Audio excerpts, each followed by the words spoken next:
강해를 계속 진행하고 있습니다. 지난주는 하늘에 계신 하나님 하는 그 대목 가운데서 예수님이 왜 하나님을 하늘에 계신 분, 하늘에 계신 이라고 소개했을까 하는 대목에 대하여서 우리 깊이 은혜를 나누었습니다. 혹시 또 일주일 사이에 기억을 못하실까봐 잠깐 짚고 가겠습니다. 하늘이라고 하는 것은 이런 창공, 새가 나르는 그 하늘을 말하는 것이 아닙니다. 하나의 은유로서 하나님은 지상에 계시지 않고 하늘에 계시다라고 하는 그 뜻은 인간이 사는 이 세계와 하나님이 거하시는 그 신적인 세계 또는 하나님과 인간 사이에는 무한한 차이, 무한한 순차이, 무한한 질적 차이가 있다라고 하는 내용을 예수님께서 가르치신 부분입니다. 기독교만 제외하고 모든 종교, 예외 없이 기독교만 제외하고 모든 종교는 인간 내부의 신성, 인간 내부의 신성을 인정한다고 했습니다. 그래서 불성이 있다는 둥, 하늘에는 미가 있고 인간에게는 성이 있다는 둥, 하늘에는 브라흐만이 있고 인간에게는 아트만이 있다는 등, 또 인간이 하늘을 모시고 있다는 등, 또 인간이 곧 하늘이다, 인내천, 이렇게 설명을 하고 있지만 하나님의 말씀은 그런 관점을 배격한다고 했습니다. 왜? 세상을 긍정하고 인간을 긍정하게 되면 그것이 때로가 아니라 상당히 자주 우상으로 빠지기 때문이었습니다. 우상으로.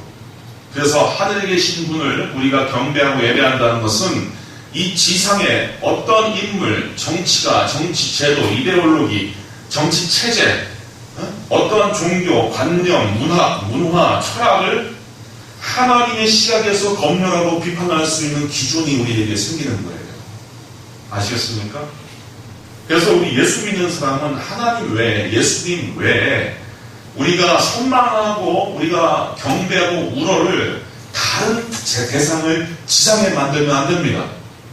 그게 우리 성도님들이 엄청 존경하고 바라보고 또 악망하는 어떤 특정 인물, 종교인, 목사님, 교황, 대통령이라고 하더라도 어떠한 사람이든 하나님 외에 더 존중하고 더 숭배하면 아니 되는 거예요.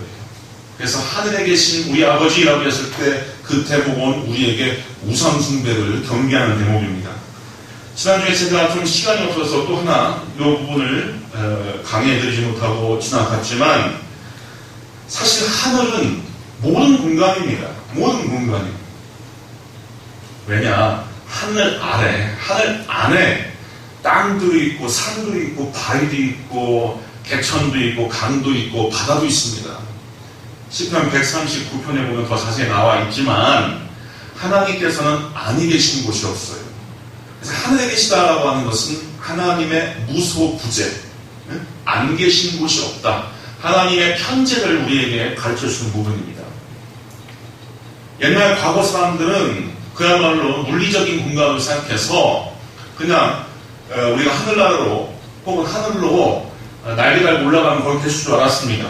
그런 식으로 생각하는 사람이 더러 있었죠. 소련이 인류 최초로 저 우주 바깥으로 우주 비행사를 보낸 적이 있습니다. 유리 가가린이라고 하는 사람을 보냈죠.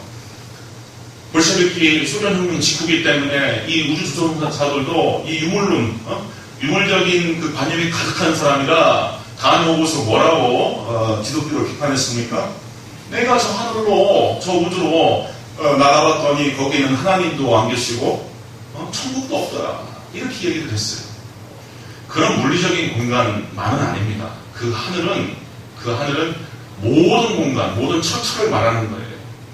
하늘에 계신 우리 아버지라고 했을 때 그 하나님은 저 피어나는 한떨기 장미에도 계시고 농부의 땀에 젖은 등머리에도 계시고 우리 아버지의 늙은 손등에도 계시고 우리 어머니의 구운 등원에도 계시다는 뜻이에요.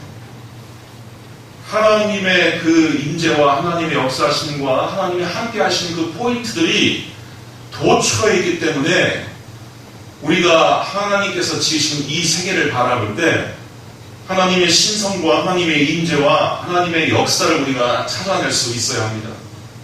특히 고난 가운데서도. 야곱이 집에서 쫓겨나 광야에서 유숙하고 돌을 베개 삼고 잘 때 육적인 관점, 자기의 신앙적인 관점으로 자기 처지와 자기 상황을 볼 때는 비관했지만 환상이 열려서 눈을 들어 영안으로 자기의 처지와 자기의 세계를 보니까 눈물을 흘리면서 철철 울면서 베개 베고 자고 있는 거기에 하나님 나라로 높은 사다리가 형성이 되어 있고 자기를 위하여서 수많은 천군 천사가 오르락내리락하는 것을 봤습니다. 그때 뭐라고 고백했습니까? 하나님이 과연 여기 계시거늘 했어요. 내가 알지 못했도다. 하나님이 과연 여기 계시거늘. 그래서 역사의 현장, 우리 인간의 눈물나고 고난받는 울보의 현장, 그 고통의 현장 가운데서도 하나님이 함께 하시다는 것을 야곱이 본 겁니다. 성도님들 많이 어려우시죠? 우리 젊은 선생님들도 젊은 선생님 나름대로 어려우시고 연세 드신 분은 연세 드신 분들로 대로 어려우시고 중고등학교에 책임이신 분들은 또 선생님으로서 어려우시고 또 창신대학의 교수님들은 또 교수님 나름대로 어려우셔요.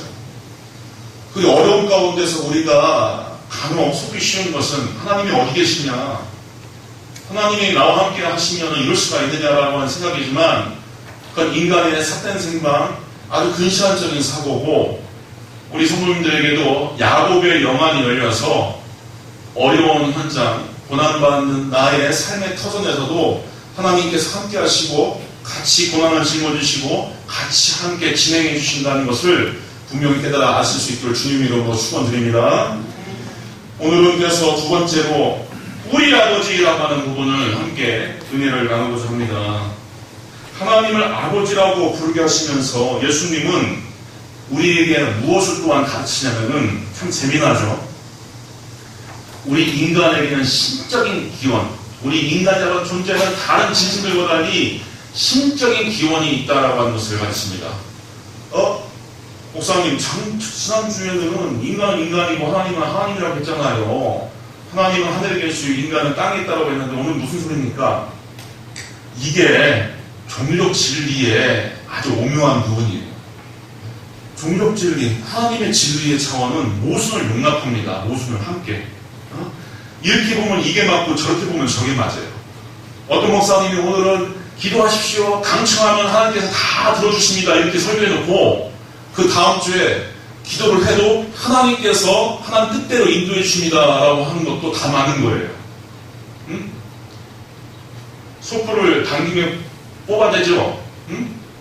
물이 들어왔을 때 노져졌겠죠. 그래 안 그래요? 그렇지만 동시에 돌다리도 어떡하라? 두드리고 건너라. 응? 그랬어요. 이게 삶의 진실이라고 하는 것, 우리 존재의 진실이라고 하는 것은 이게 모순된 측면을 함께 갖고 있어요. 이거를 좀 아는 사람이 세상을 너그럽게 볼 수가 있고, 내가만 맞고 너는 틀리다 이런 식으로 생각 안 합니다.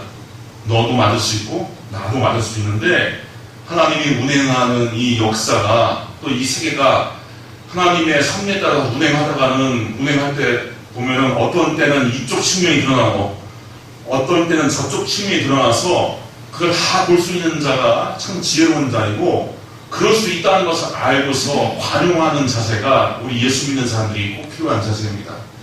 그래서 우리가 본래는 낙원에서 쫓겨나면서 죄인으로 살지만 죄인 되기 이전에는 우리는 하나님의 형상으로 지음받은 하나님의 아들, 딸이었어요. 곧 우리 존재는 신적인 기운을 갖고 있는 아주 신묘한 존재라 이거예요. 그래서 인간만이 하나님과 소통하고 기도할 수 있고 하나님의 진리를 인간만이 깨달아 알 수가 있는 겁니다. 그런데 예수님께서 하나님을 아버지라고 부르시게 한 그 역사적 배경이 참 묘합니다.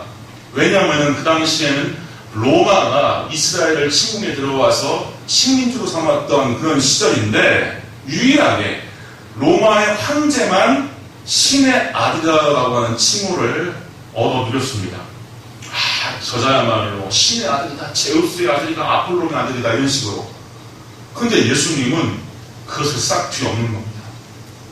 이스라엘 백성, 억눌리고 수탈당하고 또 소외받은 이스라엘 백성들에게 다 하나님을 아버지라 부를 수 있도록 그렇게 길을 열어주세요. 우리는 교회 오자마자 목사님이 하나님 아버지 이렇게 기도하니까 의뢰 이게 자연스럽고 당연한 것으로 이렇게 생각할 수 있지만, 사실 구약시대 때만 해도 하나님을 아버지라고 소개한 부분은 있지만, 엄밀히 말하면은 하나님은 주고 이스라엘 백성들은 종이며 하나님은 왕이고 또 이스라엘 백성들은 신민이었을 뿐입니다. 근데 예수님께서 혁명을 일으킨 거예요. 저 창조를, 이 땅에 이 세계를 창조하시고 모든 살만한 삶을 운행하시고 섭리하신 그 하나님이 너희의 아버지신데, 그 아버지도 그냥 아버지가 아니라 아빠 아버지라고 소개해 주시는 겁니다. 우리 한국말과 이스라엘 말 가운데 유사한 말이 참 많아요. 그 중에 하나가 어린 아이들이 아버지를 부르는 그 아빠라고 하는 말은 이스라엘이나 한국어나 똑같습니다. 그렇게 우리에게 가르쳐 주셨어요. 그러면서 억눌리고 소외된 인생들에게 엄청난 자존감을 허락해 주신 겁니다. 너희들이 직접 하나님께 알라. 하나님을 아버지 삼아 섬겨라. 교제해라. 근래 진화 생물학이나 진화 심리학이 발달하면서 그 인간의 본질이 무엇이냐, 인간의 정신세계라고 하는 것이 무엇이냐라고 하는 이러한 물음을 동물의 순으로 관찰하고 해명해내는 방법들이 유행하고 있어요. 가령 대표적으로 리차드 도킨스라고 하는 영국의 아주 유명한 진화 생물학자가 있는데, 이 사람이 지금 유명한 책이 소위 이기적 유전자죠. 이기적 유전자. 또 만들어진 신, 뭐 이런 거. 대표적으로 안티기독교, 반기독교적인 서적이라고 찍혔는데, 괜찮습니다. 시간 나시면 휴가 때 읽어보실 만도 해요. 다 버릴 것은 없습니다. 그런데 참 재미난 관점을 갖고 있어요. 이 위대한 문명을 이룬 인간이라고 하는 본질을 인간 안에 있는 DNA, 유전 정보가 인간을 조종하고 문명을 만들게 했다라고 하는 관점으로 설명이 됩니다. 그래서 인류의 주인은 인간 자신도 아니고 인간 내부의 유전자이고, 인간은 유전자의 운반체일 뿐이다.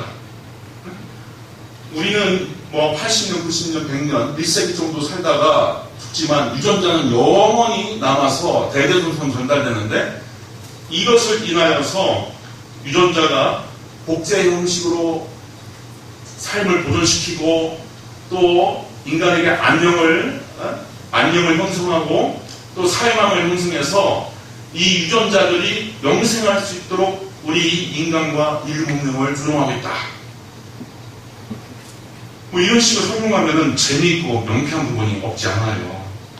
가령 총각들은 왜 이렇게 몸매가 이렇게 푹하고 가슴도 크고 엉덩이가 큰 여자들을 좋아하나? 자기 자손, 자기 DNA를 이렇게 남겨내고 그것을 잘 흘려보내야 되는데, 대대손손. 그래서 양육을 잘하고 또 저도 잘 먹일 수 있는 그러한 여자를 유전자가 선호하기 때문에 그런 여자를 삼는다. 또 처녀들은 왜 돈 많은 남자를 좋아하냐? 아이를 키우고 유전자를 이 세상으로 내보내기 위해서 그 자기의 삶과 육아 환경에 아주 좋은 환경을 제공받아야 하기 때문에 돈 많은 남자를 선호하는 것이다. 이렇게 설명을 하는 거예요. 어디서 들어보셨습니까? 자, 그런 식으로 설명을 하면은 인간의 본질을 우리가 다 해명할 수 있을까요? 부분적으로는 어느 정도는 설명이 된다고 봐요. 하지만 사람이 자기 친구를 위해 준 그런 일들, 혹은 나를 위해서 순국하는 일들, 얼마 전에 자기의 책임을 다하기 위해서 의암호에서 순직하신 분들, 이런 분들의 삶을 어떻게 해명할 거야? 또 철학이나 예술 창작을 위해서 정신적인 고통을 자초하는 일을 어떻게 진화생물학이 설명합니까? 또 종교적인 목적을 위해서 어떤 사람들은 근육하고 스스로 강하게 살고자 결단을 하고서 결혼도 안 하고 근육적인 삶을 자초해 삽니다. 그걸 리차드 도킨스는 어떻게 설명합니까? 그거? 바보예요. 한쪽 측면만 보면 안 됩니다. 참 딱한 거예요. 딱한 시각입니다. 물질과 생물학적인 욕구를 근거로 해서 인간을 해명하라고 하는 것은 대단히 위험한 것이고, 오늘 본문 예수님께서 너희는 하나님을 아버지라고 불러라라고 하는 이 대목에서 그러한 주의 주장은 배격되는 겁니다. 성경은 우리 인간은 참으로 영적이고 신묘한 존재라고 하는 말을 하나님의 형상으로 지음받았다라고 하는 말 속에서 가르칩니다. 창세기 1장에 보면은 이미 하나님이 자기 형상, 곧 하나님의 형상대로 사람을 창조하시되 남자와 여자를 창조하시고 했어요.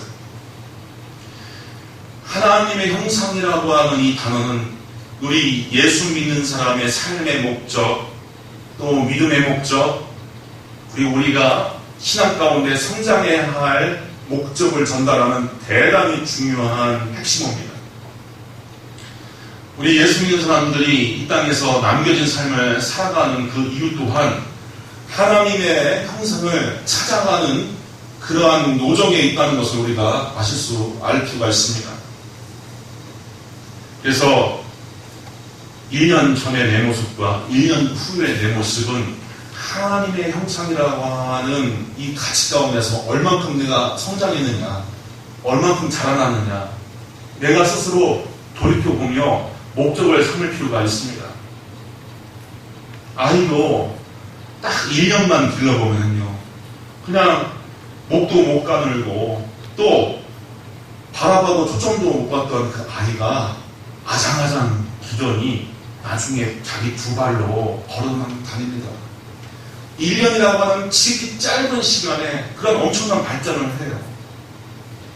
우리 사랑하는 성도님들, 하나님께서 부르시는 그날까지 영적인 발전, 또 인격의 성숙함, 또 영성의 성숙함을 다 누리실 수 있기를 주님의 이름으로 축원드립니다.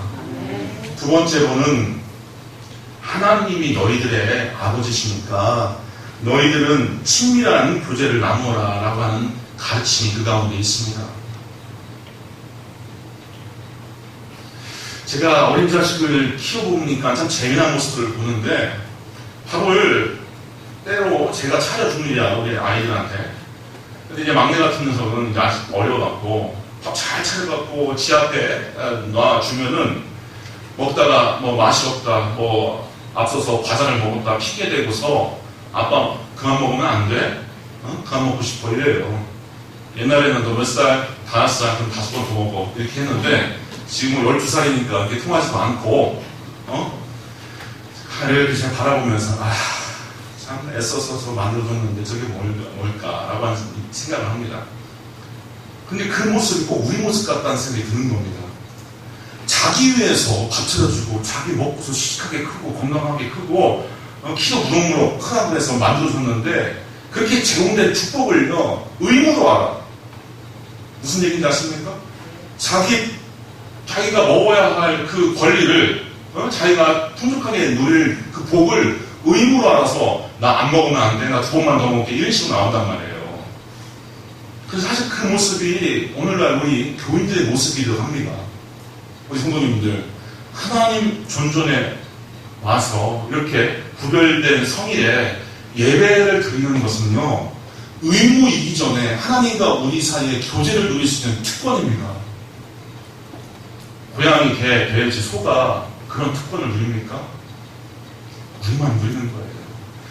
그리고 예배에 성공하면 인생 풀립니다. 하나님께 진정으로 영과 질을 다해서 드리면 삶이 풀려요. 제가 나왔던 전주의 한일장신대학교가 오랫동안 신학교에다가 1990년대 중후반부터 유니버시티 종합대학으로 승격이 됐습니다. 건축학부, 공대, 음대, 뭐 사회과학대 이런 게 다 들어오면서 신학생만 다니는 게 아니라 이 일반 학생들이 다니는 거예요. 그리고 뭐 채플도 머리 써갖고 피 다니고 안 들어오려고 하고 이런 친구들이 많은데 그러면서 확실히 이 학교 분위기가 좀 안 좋아지더라고요. 그래서 상당히 어려웠습니다. 상당히 어려워졌어요, 진짜. 가령 뭐 5월달 같은 경우에는 분향소를 설치해서 민주 열사들에게 뭐 향을 피우기도 하고, 그러면 신학교 교수가 제 스승님이 가서 그거를 발을 걷어차고 신학교에서 무슨 짓이냐 뭐 이러면서. 근데 그 어려움이 이게 계속 돼가는데 우리 한국 개신교회에서 예배학의 최고의 권위자가 정장복 교수님이십니다. 그 장신대에서 오랫동안 예배학을 하셨던 정장복 교수님이 총장으로 오셨어요. 총장으로 오시면서 딴 거 아무것도 안 했습니다. 아무것도 안 하고 모든 교직원들 새벽기도 나와요. 그래서 6시에 새벽기도회를 시작하시는 거예요. 그리고 모든 교직원과 학생들 예배 없이 다 빠지지 않고 예배 들어오도록 그것만 했어요. 딱 4년 지났는데 마이너스였던 그 학교 재정이요. 4년 만에 50억 한 해 보유 유보금이 생기는 그런 대학으로 변하더라고요. 그래서 그분이 제가 먼저 섬겼던 서울에 제가 부목사 섬겼던 교회에 오셔갖고 예배를 인도하시고 남성교회에 그 헌신 예배를 인도하시고 식사를 같이 하면서 그 간증을 말씀을 하시는데 자기는 아무것도 안 했다. 신학교에 예배 정신을 세우고 예배만 잘 드리도록 모든 역량을 다 집중했더니 하나님께서 모든 학내 분위기와 모든 재정적인 어려움 또 학내 구성원들의 모든 갈등들을 다 일소하시고 이렇게 축복해 주시라라고 하는 것을 제가 바로 앞에서 간증을 드렸어요. 제가 이 말씀을 왜 드리냐? 예수 믿는 사람들은 하나님의 자녀가 된 사람들은 어쩔 수가 없습니다. 하나님께 예배라고 하는 이 기회를 통하여서 교제가 회복되고 하나님과의 만남이 이루어지면은 바늘 가는데 실 가듯이 다 풀리게 되어 있어요. 코로나19 때문에 여러 교회들이 이것저것 못하는 경우가 참 많은데 저도 솔직히 어쩔 때는 참 인간적으로 힘들어요. 새벽기도에 없으니까 새벽기도 딱 한 분만 나오시니까 이거 그냥 각자의 처소에서 예배드리라고 할까? 이런 생각이 듭니다. 근데 아이고 이 정신없는 강목사야. 아니 창신대학교, 창신중고등학교 그리고 창신학원과 창신교회의 성도를 위해서 기도해 줄 게 얼마나 많은데 네가 될 것 같으냐? 집에서 기도하라고 하면 너 잘 할 수 있을 것 같아? 하는 생각이 듭니다.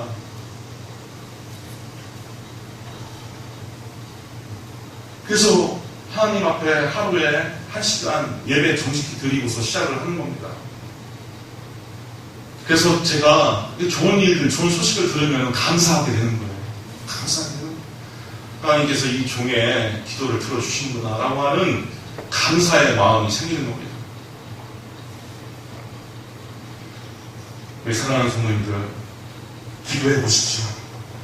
아버지 하고 기도하세요. 그리고 정말 예수이 넘으신 어떤 목사님이 이 강대산에서 예배드리기 앞서서 기도를 하시는데 아빠 하고서 기도하시더라고요. 아빠 하고서 이러면서 울면서 기도하시는데 그 모습이 웃겨요. 인간적으로. 지금 유치원생도 아니고 머리가 희끗희끗하시는 저 목사님께서 하나님을 아빠하니까.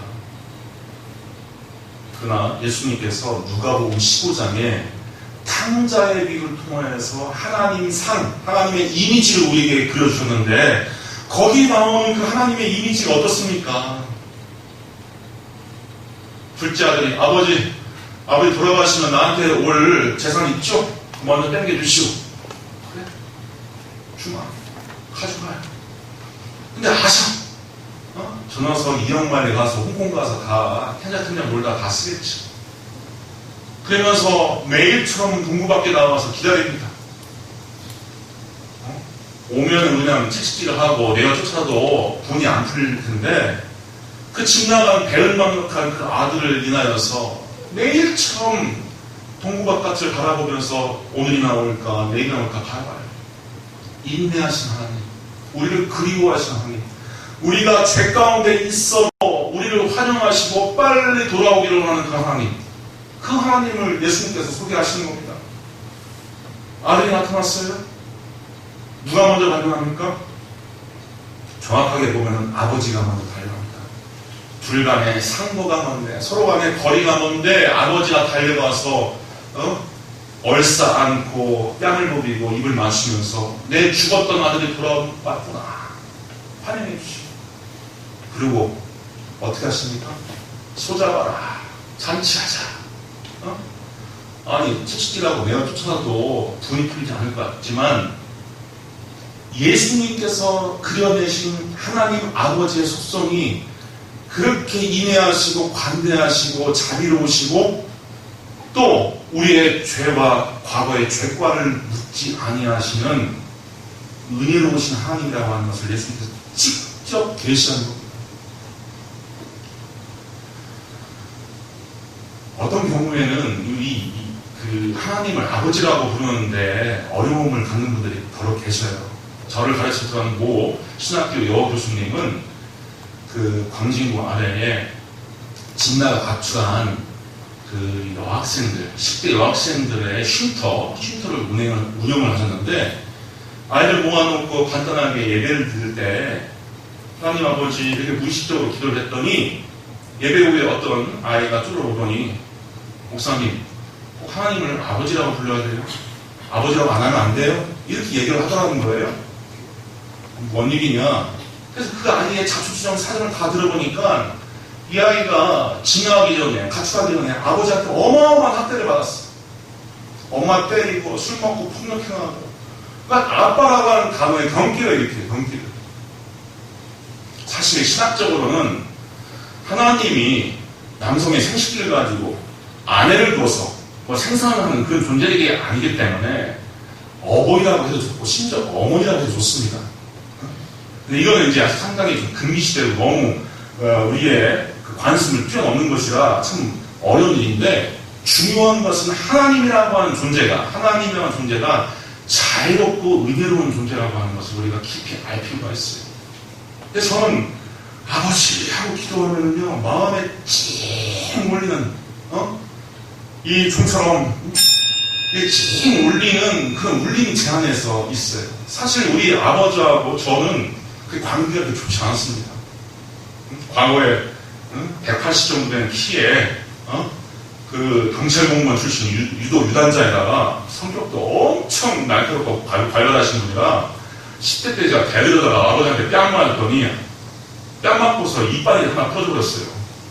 아버지한테 뺨 맞고 이빨 떨어지고 오신 분 있어요? 그래서 아빠가 무서웠어요. 아버지가 같이 치킨버스 타고서 시골에 가면은요 갈 때까지 아무 얘기 안 했어요. 근데 우리 아이들한테는 아빠한테 그 반말하도록 허락합니다. 제가 그 시절을 보냈기 때문에 그 격이 없어가고. 근데 그 아버지의 사랑을 제가 진짜 발견한 한 가지 계기가 있어요. 군대 입대해갖고 이등병 달고서 1994년 여름이라면 지구가 엄청 더웠던 때입니다. 아시는 분은 아실 거예요. 그때 이등병 달고서 강원도 화천 민통선 내 휴전선 인근에서 군복무를 하는데 입대한 지 한 3개월 만에 아버지가 교회 복무차에 외할아버지, 외할머니, 또 어머니, 동생들을 싣고서 대전에서 강원도 그 화천까지 오신 거예요. 민통선에서 유명히 연락을 하고 저 꺼내오고 그래서 1박을 하고 이제 들어가게 됩니다. 와 그냥 1박 꿀맛 같은 1박을 하고서 들어가는데 그냥 지옥에 끌려가는 꼭 도살장에 끌려가는 기분으로 이제 들어갑니다. 그래서 아버지 할아버지 잘 계시라 인사 나누고 꿈 나누고 이렇게 완만한 경사가 있는 유경수를 통과해서 계속 산으로 들어갔는데 이제 나갔을까 해서 한참 뒤에 한 10분, 15분이나 걸었을까요? 그 뒤를 이렇게 바라보는데 아버지가 이렇게 홀로 서갖고 저의 뒷모습을 계속 바라보고 있어요. 엄마하고 외할아버지, 외할머니도 우리 가족들도 다 공부차에 앉아 계시는데 아버지만 제 뒷모습을 한없이 바라보는 거예요. 그때 제 인생의 아버지하고 저하고 진짜 화해가 이루어졌어요. 나를 사랑하는 아버지. 지금도 이제 가끔 뵈는데 이제 막 삐쩍 말라갖고 대전 집에 가면은 어머니가 뭐 주시고 박스에 뭐 넣어갖고 주고 아버지가 같이 이렇게 박스 이렇게 챙겨갖고 트렁크에 넣어주셔요. 그 들고 가는 아버지의 그 왜소한 그 등머리를 보면은 얼마나 이 인생의 그 해안이 가득 차는지 몰라요. 그 늠름하고 다부졌던 우리 아버지가 이제 다 늙으셔갖고 저렇게 빼빼마른 모습으로 이제 노년을 지내시니 내가 좀 잘해야겠다라고 하는 생각이 듭니다. 자, 이렇게 제가 한번 설명해 봤습니다. 하나님은 그 아버지 같은 분이셔요. 그 이상이십니다. 아버지의 의무는 우리의 삶의 보호와 또 우리의 삶을 지키시고 우리의 생계를 챙겨주시는 분이에요. 그래서 주기도문을 갖춘 산상보훈에는 하나님께서 우리의 생계를 어떻게 챙겨주시는가 구체적으로 이야기하고 있습니다. 너희가 목숨을 위하여 무엇을 먹을까, 무엇을 마실까, 무엇을 먹을까 염려하지 마라. 하늘 아버지는 들에 백합하고 또 하늘을 나는 새로 기르시는데 너희들이 이것보다 더 귀하지 아니하느냐. 그러니 무엇을 먹을까, 무엇을 마실까 하지 마라. 너희에게 있을 것을 하나님께서 이미 아십니다. 기도와 예배로 더 하나님께 가까이 가시고 하나님이 아버지 되시다는 것을 아시고 하나님과의 부자 관계, 하나님과의 우리 사이가 부모와 자식 간의 관계임을 알고 더 깊은 사랑의 교제를 나누실 수 있는 저와 우리 성도들에게는 주님의 이름으로 축원드립니다. 기도하겠습니다. 은혜로 오신 아버지 하나님 감사합니다. 아버지 하나님, 이 거친 세월 세상을 견디는데 때로는 우리가 너무나 외롭고 불안합니다. 아버지 하나님, 우리 사정을 아실 줄 압니다. 여기까지 인도해 주신 하나님의 능력과 사랑으로 우리가 승리했으니 우리의 남은 삶을 우리 하나님께서 주관하여 주셔서 저 천국에 우뚝 설 때까지 우리 모든 성도님들 낱낱이 지켜주시고 머리 털끝 하나 상하지 않도록 인도하여 주시옵소서. 예수님의 이름으로 기도하고 대학교 이제 또 한 해의 결실을 위하여서 우리 선생님 되신 분들, 교수님 되신 분들은 또 열심히 또 책무를 다해야 할 시점입니다. 하나님께서 도와주시고 우리 학원의 모든 크고 작은 기도의 제목들을 응답하여 주소서 하는 기도의 제목으로 하나님께 나갑니다. 그리고 또 이렇게 세계적으로 또 국가적으로 어려운 시대에 우리 성도님들 가정도 기도의 제목들이 참 많을 줄로 압니다. 저도 목회자로서 교회를 또 담당하는 목회자로서 기도할 제목들이 참 많습니다. 4일을 할애했습니다. 화수목금 성도님들이 잘 이 시간 이용하셔서 이때 함께 합력